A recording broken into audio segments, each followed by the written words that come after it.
Deb Coviello, host of the Drop-In CEO podcast, and I want to welcome you to Drop-In CEO podcast live with my good friend Kevin Hunting, who, by the way, happens to be in the next town over from me from Cincinnati. So we're both experiencing dreary, gray, rainy weather, but we are so excited to be here today because we want to have a conversation about transitions and transformation because we know it's on top of mind with everybody here. If you're a C-suite leader, a senior leader in an organization, it's the perfect time at the beginning of the year to think about your types of leadership and think about how you might want to do things different, better, to make sure you maximize the performance of your people and care kindly for them as well. But just briefly, welcome back Kevin as a guest. He is the founder of Kinder and Two Steps Forward Coaching, a leadership coach helping professionals and mission-driven organizations unlock their potential.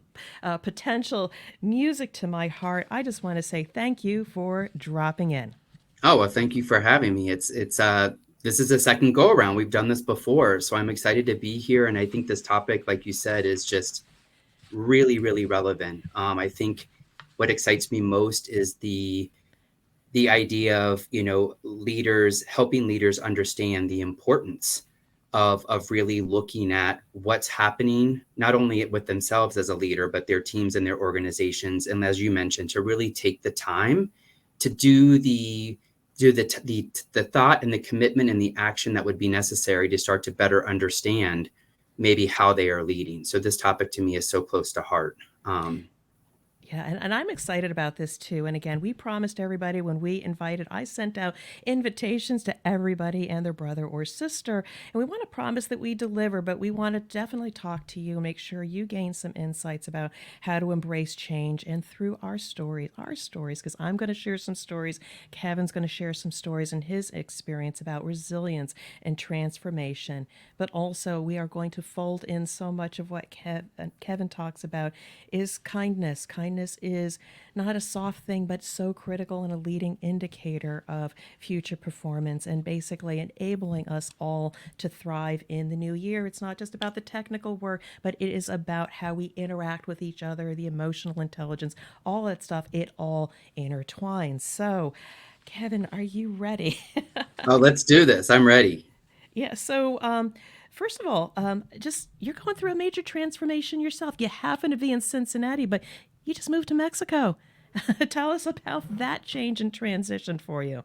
Yes, lots of transitions in 2023, which really feeds into this topic. I moved to Mexico City about 2 months ago. I know I shared with you that my spouse is a career diplomat. And so that typically means that every 3 to 4 years, we are picking up and relocating both domestically or what could be internationally in terms of destinations. And I can tell you that one of the biggest things that these types of transitions have allowed me to do is to actually, it's almost like a marker to be able to stop and take that time that we both talk about with leaders to really understand and take stock of where I'm at, meaning where I'm at, like with myself in terms of my own personal growth within my own business and my practice, but also to sometimes step away and ask yourself some bigger questions about your purpose, your big why, and to also sometimes come back to that center. I think that a lot of times we can get distracted, and I know a lot of leaders can get distracted and sometimes move away from perhaps what is that bigger why that you're trying to solve within your team, your function, or as an organization. And so for me, it really has helped me to get that clarity, but to spend the time that's necessary in order to get that clarity. And that is a major, major point to make here, is that to get the clarity sometimes does require commitment and work. And it's not something that you can just sort of hope that you cross your fingers and it's just going to happen as a leader. It really, each leader, each of us has a role in better understanding who we are, how we're leading, and doing the work to understand how we can lead better. And so right now it's about leading yourself. But I'm just curious now. So I think you're in Mexico. This is for the second time. But what I would love to know again, this is all a little bit of personal. I want people to get to know you and I as well, because that's how we start doing the more purposeful work. But is there something that you really looked forward to and enjoy about being in your new environment in Mexico? And is there something that maybe you now miss having, after being in the U.S.? You're in the U.S. right now, but something you might miss and cherish and look forward to returning to. Just curious. You know, I think what I miss the most is the connection.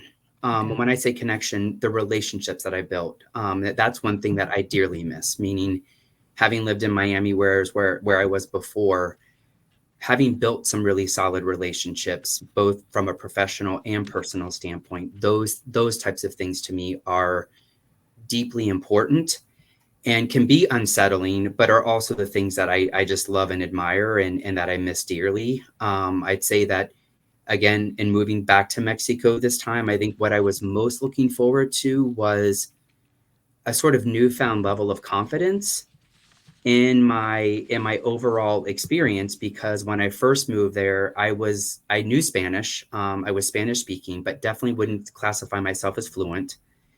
And it was only through living there for the time period and from 2013 to 2015 that I became really fluent. And so now there's this newfound level of confidence that I'm like, you know what? I think I'm going to have a whole nother set of really empowering and powerful experiences in Mexico City, because that's no longer really a barrier at all. Right. I can get around, I can build those connections pretty quickly, hopefully. And so that's exciting. Just what the newness is going to be there. That's what excites me. I mean, that's exhilarating. Just changing your environment, whether it's where you live or where you work. Yes, there is some uncertainty, but with that comes, like you say, tremendous growth as an individual. So keep that in mind. Some people will refrain from moving to a different role or moving to a different company because of the uncertainty it brings. But trust yourself. You will grow and you will be better because of these new experiences, especially with a support system. Now, I would just like to just get people to know you a little bit because not everybody knows your work, and this is why I really, really wanted to bring you on. I'd love for you just to give a little bit of your backstory again, what you used to do, and how did you arrive at this coaching that you're doing, but leading with your trademark, your element of kindness, and why that is so critical for leadership. It's so my history, that just to reiterate and share a little bit with people what my history is. I really spent over 17 years working in Fortune 500 brands and really within the areas of marketing, CRM, digital marketing, even e-commerce. And so those spaces were obviously exciting and very dynamic. When you're in the e-commerce space, things move at lightning speed.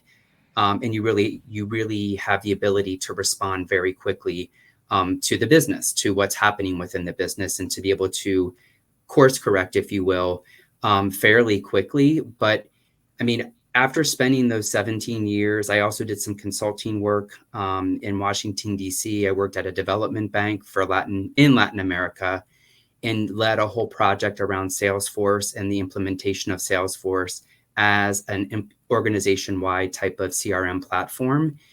And that was for me probably one of the pinnacles, just because you had people from all over the world that you were interacting with that made up the bank itself. They're from all Latin American countries, and that was really a fun time. And also, of course, with Salesforce as a product, that was really interesting to be able to understand it better, to really wrap your head around it. But I can tell you that it was through these transitions that the my own practice and the idea of me launching my own practice as an entrepreneur is when it came to life. And so here's a great example that you alluded to, Deb, that it's only through embracing these kind of bigger transitions that sometimes new opportunities really do come to life, and they will come to life.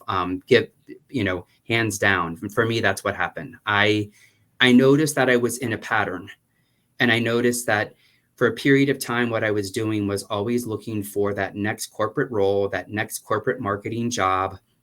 And there was a moment in Washington, D.C., before we were moving to Miami, that I really stopped myself and said, wait a minute, you've been doing the same thing over and over.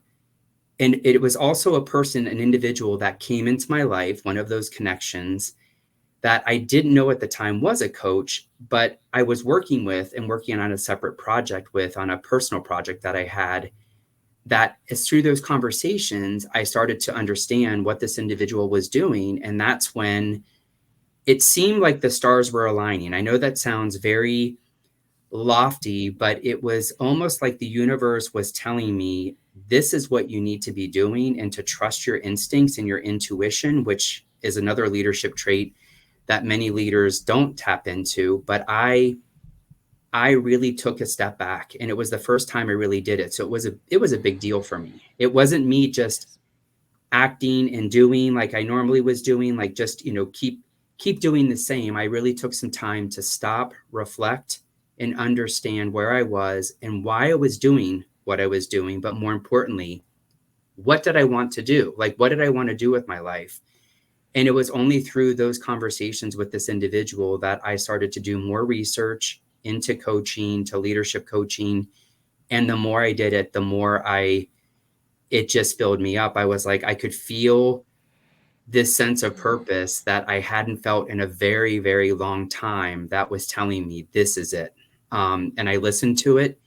I did my research, got my certification through an amazing program through IPEC. And it was after that's I haven't looked back, Deb. I can tell you that going through that experience has left me feeling more fulfilled, happier. I have more general overall satisfaction in my life than I ever have historically. And I make it sound like it was easy. It wasn't an easy process. There were some really, scary internal moments, not only my own fears, but then also, how do I do this? Right? Just the bigger questions of, how do you do this? And that's when your support systems and having people that are around you and finding those people that can help you do it, and know that you're not alone, become critical as well. And that all is stuff that I have had to work through and learn. And I can tell you that it literally has changed my life.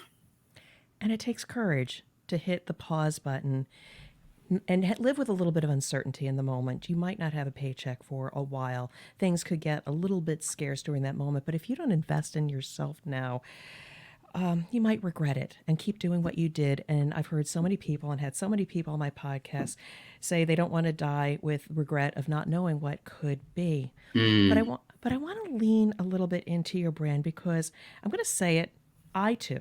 There's a lot of coaches out there. Not everybody is for everybody. true. But you really have evolved the kindness brand. You are exceptionally unique when it comes to coaches. You're schooled, you're trained in several, different certifications, but you're very different and unique. And I want you to bring forth what is unique about how you coach businesses and leaders to be able to achieve their goals.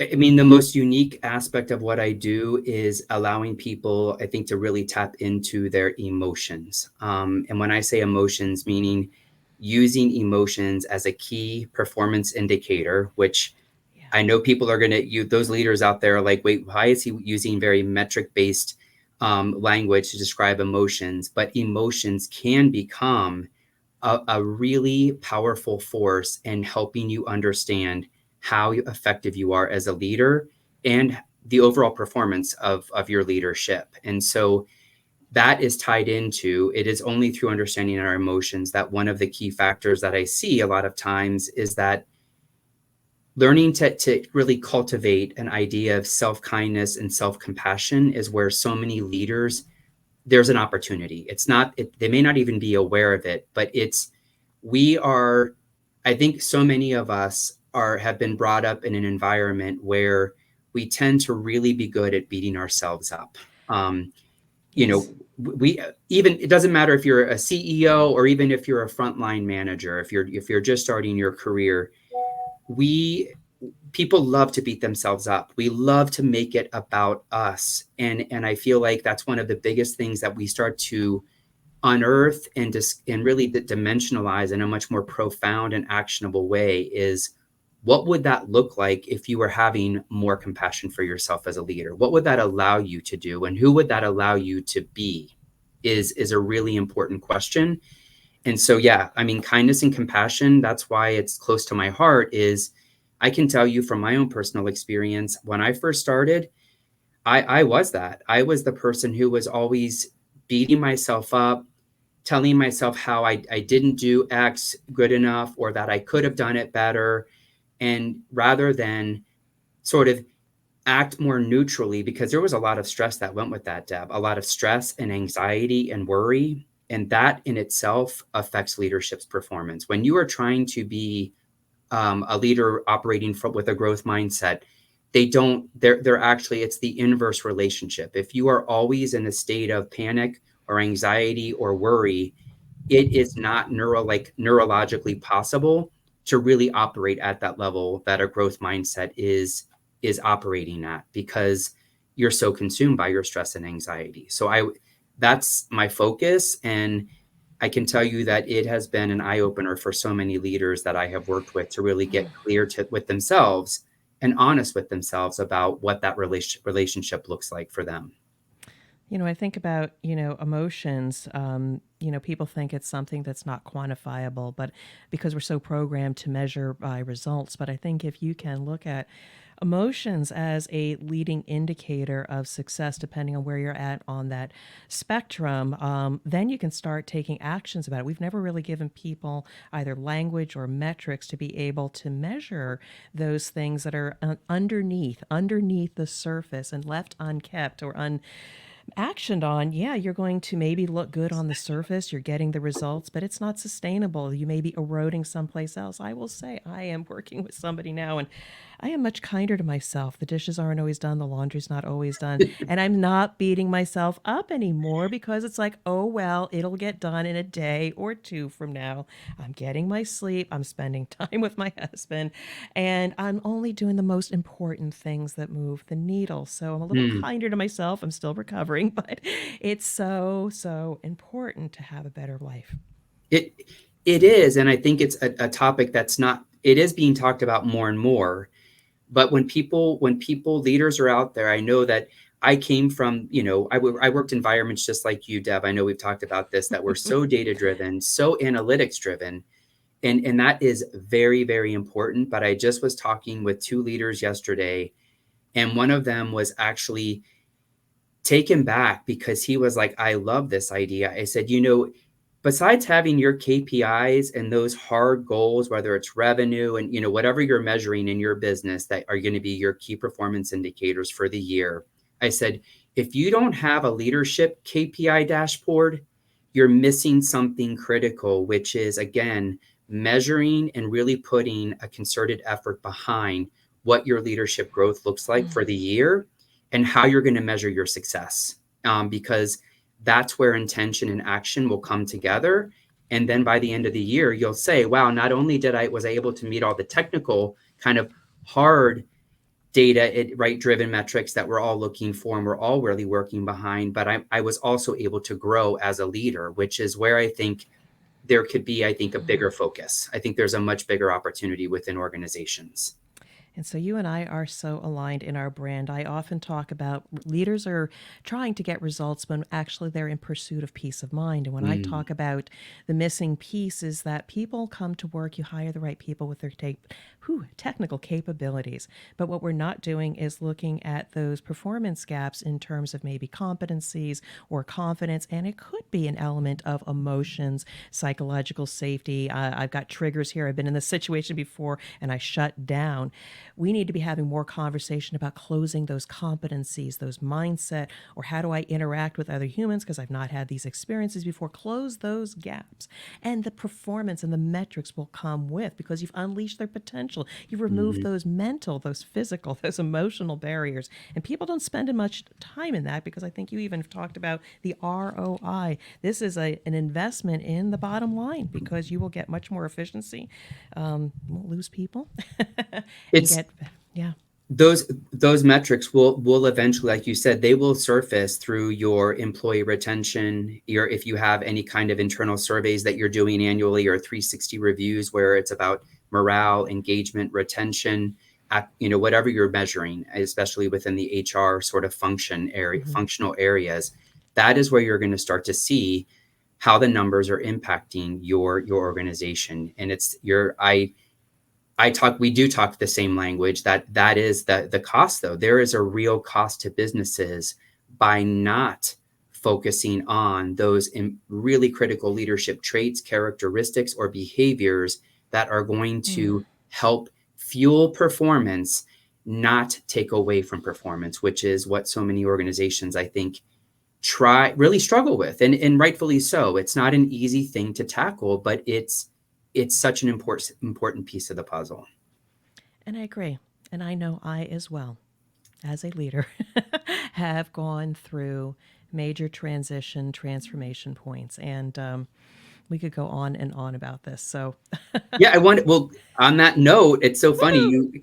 You're talking about yourself, and I remember Uh-huh. you sharing this with me a little bit earlier, and I thought it was just really powerful. You really, in 2023, as a leader of your own organization, took some time, and I think what's so interesting to me is this is where I think for most leaders, there's the biggest opportunity. And I'm curious from you, like, what even prompted you? Like, what were some of these big themes that came forward for you in 2023 that you Mm. recognize that you're like, I need to start really looking at this? Or what were those themes Oh. for you that you started to grapple with for yourself and your business? So, thank you. Thank you, Kevin, for being a guest host on the Drop In CEO podcast. We've done this before. And you know what it is I took a concerted effort. I think it took actually till March of 2023 to come up with this theme, but I realized I was still, even in my own business, taking up the same behaviors that I Mm, did in corporate. And I said, I need to simplify my life. So that was the key theme. I had to simplify my life and shed those things that no longer serve me. So that was an underlying theme for me that year. Again, took a couple, 3 months to come to that conclusion. And then I reflected back on what I've been doing and hustling since December 2018. And yes, I've been doing all the right things, building a brand, creating content, being in service to clients. But there was a lot of extra activity that didn't serve me. And quite frankly, I was exhausted. Now, mind you, I am glad I networked and found you. Networking is important, but you have to figure out where to do that. But I came up with 3 things that were important to me. And again, it took some time and some sacrifice, but I said, I will do these 3 things.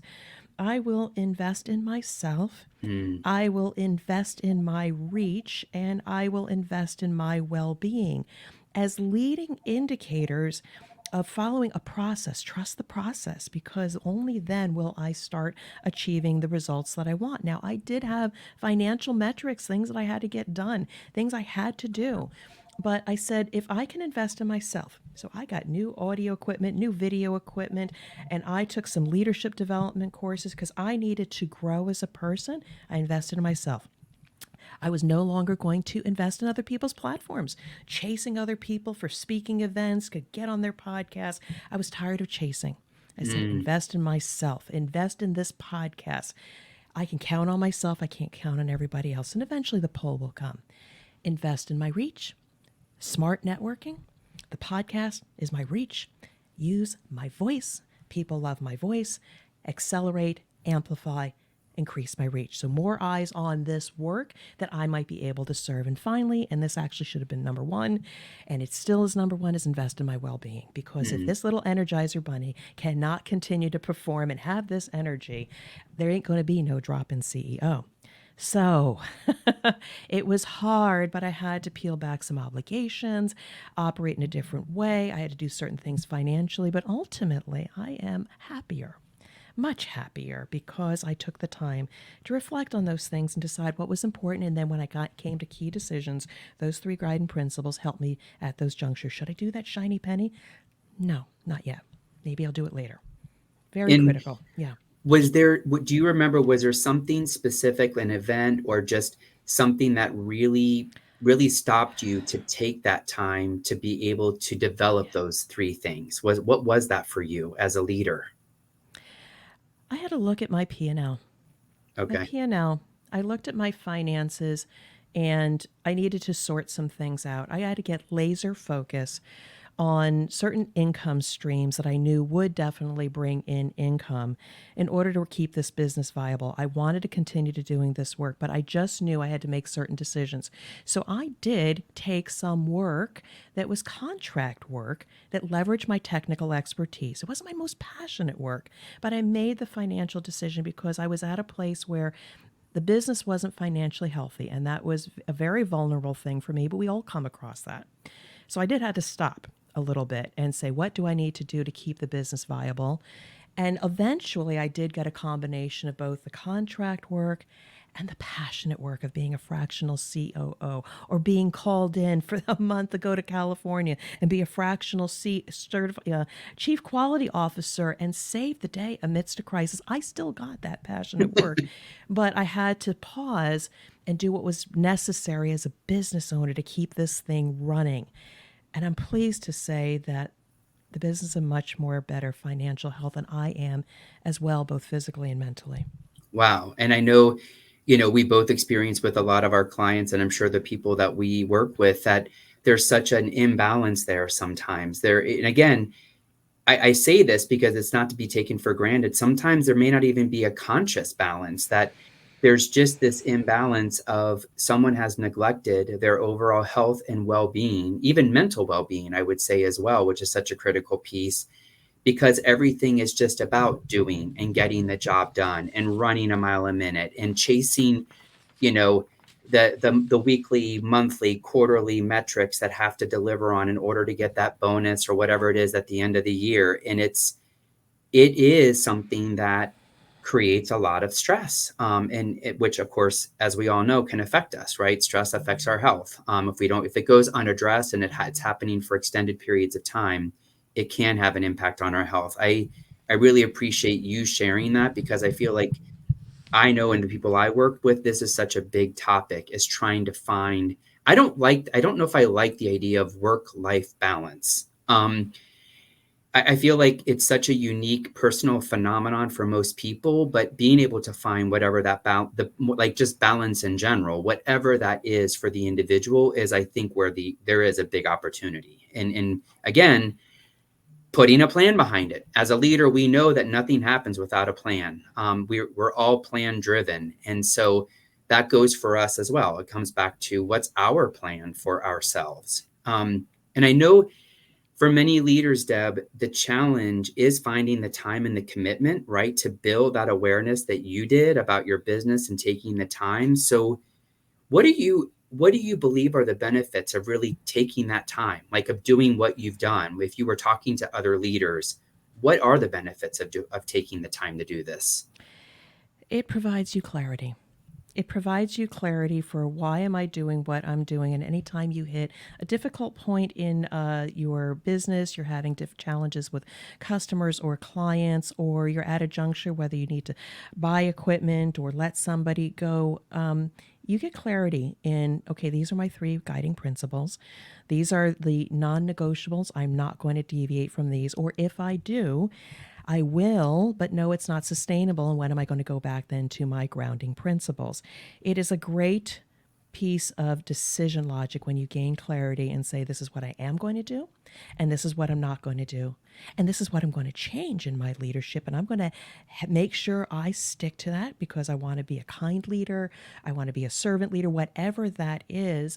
Have an accountability partner or somebody that helps guide you as well, because as you're trying to change it, you might need somebody to anchor that. So it really has helped me make decisions, be calm and at peace in the decisions. And when I don't take an opportunity, I'm okay with it. Whereas I would beat myself up for, why can't you do more and do everything like we're programmed based on my age? Of course we could do more, because we have to. And I think the greater thing is having a more purposeful life, more time for my kids, being present. And yes, I can work all the time because I love my work. It's integrated, but you only have one life to live. And I mean that. Absolutely. I think that's such an And important piece to not lose yeah, sight of, is that, right, it's yeah. we tend to put everything in one basket, thinking this is all or nothing, and it really isn't. I mean, it's what's for the moment, and it's what's for now, and of course it could be for years, whatever the job is. um but it's sometimes easy to get lost in that. And I'm just, one more thing. I mean, this is, again, vulnerable Deb, vulnerable. I actually am getting a little scared. The world is a little uncertain.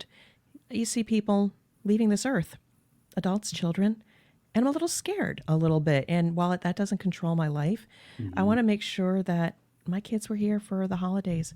I was present. The laptop was shut. We just had a conversation, and I never felt better. Same thing with my mother. My mother was here from New Jersey, and we just spent a lot of quality time versus trying to fit her in. I just, we need to make those conscious decisions and stick with it. Trust the process, because ultimately when you look back at the end of the year, and I didn't look at my KPIs, I just said these are my guiding principles. And when I in this month in January look back at what I accomplished in 2023, I said, you know what, I could check the box on 80% because I stuck to my leading indicators, my leading principles, and I ultimately got the results versus being focused on the results and then beating yourself when you don't get it. Absolutely. So Or, which is again the piece coming back to everyone needs a KPI around leadership growth and leadership traits, yeah. is how did you get there? Who were you being in the process of getting there? Which that is what leadership is all about. And I feel like that to me is such an important piece of the puzzle for any leader who is really, really, I think, tuned into who am I as a leader? How am I leading? And how can I, again, be better at leadership? Because leadership is a lot of trying. It's a little bit of, Yeah. let me try something different than I maybe normally would do because I'm looking for a different result, or I'm looking to build a higher performing team than what I have Yeah. right now. And I feel like this ties into you. I think you alluded to this. So one more question on this Mm-hmm. topic, which I feel will speak to a lot of leaders out there, is what do you see or what do you believe are the cost to not taking the time to do these sorts of things that you just Mm-hmm. described as a leader? Oh my God, you want to go there? So yeah, cost, um, expensive hospital bills, Mm, medication, cutting down a few years of earning potential or enjoying your life. The cost, oh my. I mean, I've got a client right now. Unfortunately, they didn't invest, I think, enough in understand the human connection, verifying, staying connected with their employees, understand what their challenge is. Everything was kind of swept under the rug, and then all of a sudden they got to a place of crisis. mm, And unfortunately, they had to part ways with some leadership and hire me, and that's okay. I love helping leaders, but it can come at a price.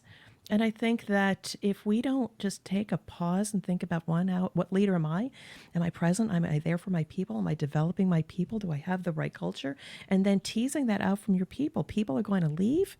Again, every person, I heard this number, it's about $100,000 or more just to replace an employee if they leave. Think about the customer frustration when somebody leaves and they have to restart with a new salesperson, new customers. So there is so much lost revenue when we don't do this, because either you have to hire consultancy, you lose customers, you lose people in years of their life. It is because people can't measure it. They can't use it as a KPI. The only thing they can look at is maybe employee retention and performance reviews. But I really think people need to leverage a lot of what you do to put a KPI around emotion and relationship and presence and all of that emotional intelligence. Because when we can do that and you go from the red zone to the green zone, I think the revenue and the expenses are going to fall in line. I just know this. I know this because of the work you and I have done, but it needs to be a top line initiative to invest in the people in the ways that you've described and the way I help them as well. absolutely. And then just again, for our leaders out there, what recommendations or even advice would you give to, let's say, other leaders who are really invested in their personal growth and the growth of their organization? Have the courage to ask for help. Have the courage when you're starting to feel unsettled as a leader, ask for help and get a support system.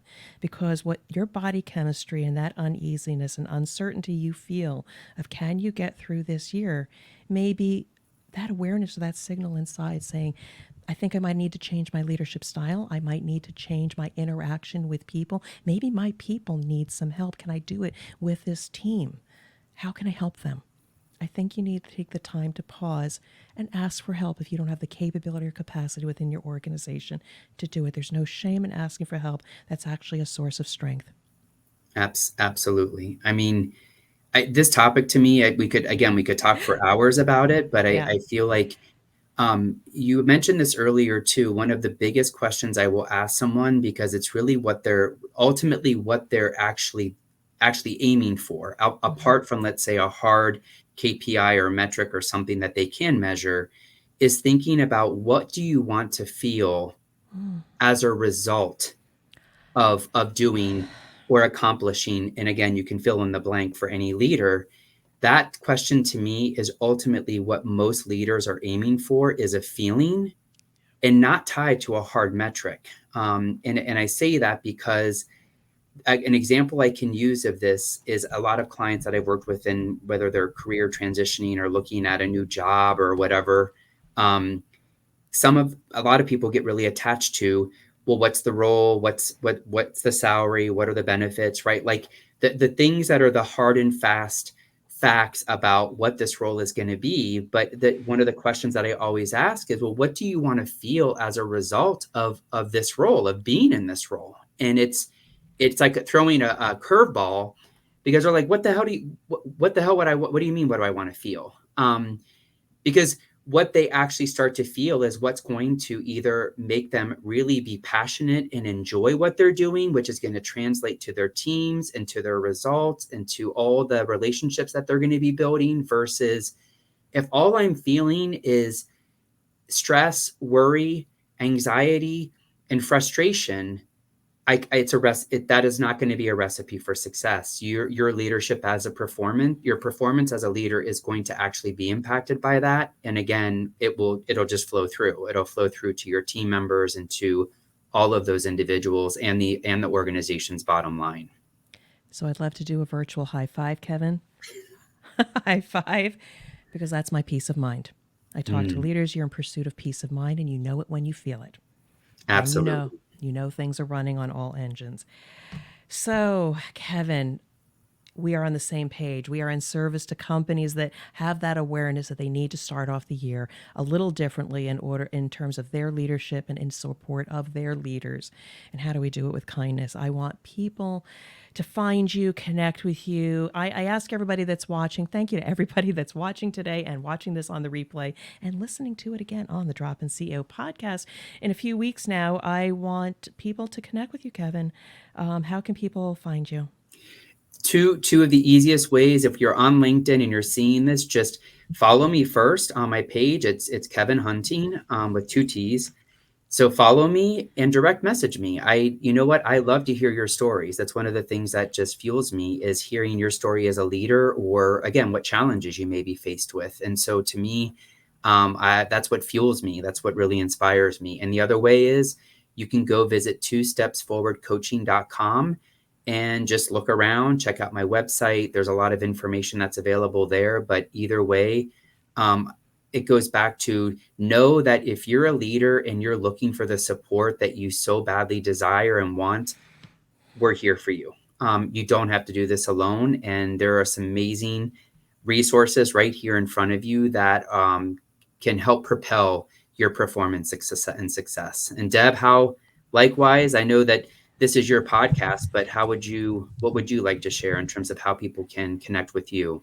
Thank you again, Kevin. And thank you again for being an amazing guest and co host of this Drop In CEO podcast. People can connect with me also on LinkedIn, Deborah A. Coviello, or the Drop In CEO. Direct message me. It is me answering those messages. Let's have a conversation. First, just to get to know each other, build a little trust. I might be able to impart some thoughts for you to kick off this year and be successful, as well as the dropinceo.com website, contact page. Contact me there, and let's just set up a few minutes just to get to know each other.